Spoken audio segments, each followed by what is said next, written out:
Hello, my name is Troy Gray. I'm the director of Spindletop Gladys City Boomtown Museum in Beaumont, Texas.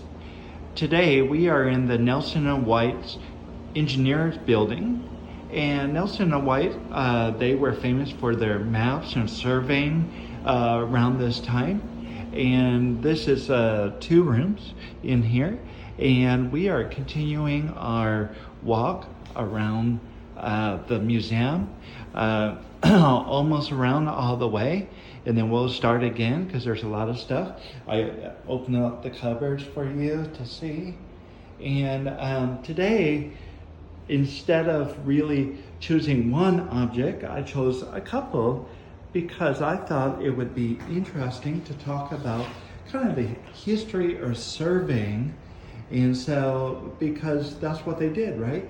This is one of the first oil field maps of the world, and you can see Nelson and White up there. The earliest known use of surveying practices is in 1400 BC by the Egyptians, whom first used it to accurately divide land into plots for taxation. They used measuring ropes to gauge the dimensions of various land plots. They did this by stretching a piece of rope and treating it with materials so that it would hold its length. Egyptian surveyors would then use it to measure distances and tie knots at various intervals with significance. The next great revelation in early land surveying was the creation of the diopter by the Greeks in 120 BC. We don't have a diopter here, or at least I can't find one, so I don't think we have one. The diopter was the first piece of surveying equipment ever invented. It was a portable tool that featured a cogwheel, screw, and water level used to measure terrestrial and astronomical elements on a property. This led to the Greeks' development of the first set of standards and guidelines for land surveying methods. In 1571, Joshua Habermas invented a new land surveying tool, the theodolite. This is a precise surveying tool that uses a tripod and a compass. It was modified in 1725 when Jonathan Sisson added a scope to the instrument. Theodolites are still used today in modern surveying practices, which makes the invention highly impactful on the development of modern surveying.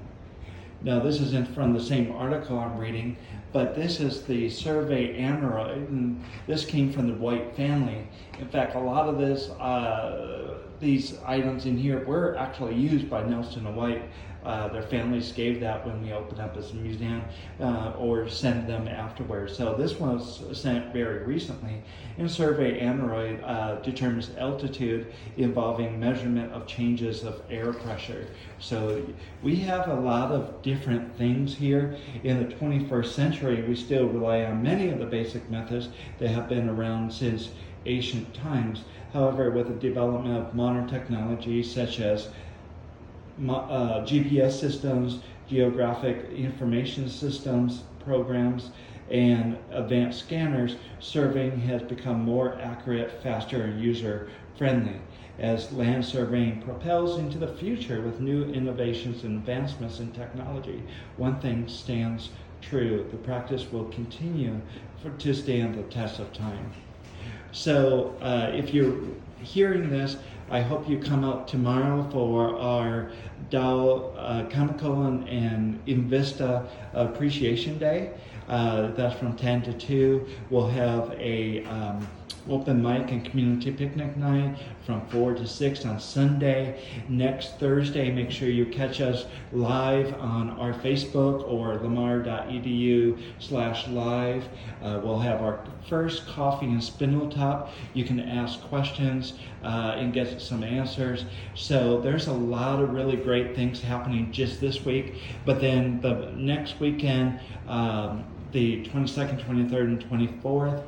That is the Museum Madness all throughout Beaumont, but we started on the 22nd with our Spindle Talks Book Fest and end it with another community picnic open mic. So a lot of really great things in October, and we haven't even got to November, another really great thing. So come out, we'll have our Gusher schedule up soon on our Facebook and social media and our website. We just haven't set that yet. Now that we got it going, we have to get that set. So a lot of great things happening at Gladys City, and they're doing some improvements as well. So we can't wait to have you guys out to see a lot of those. Thank you.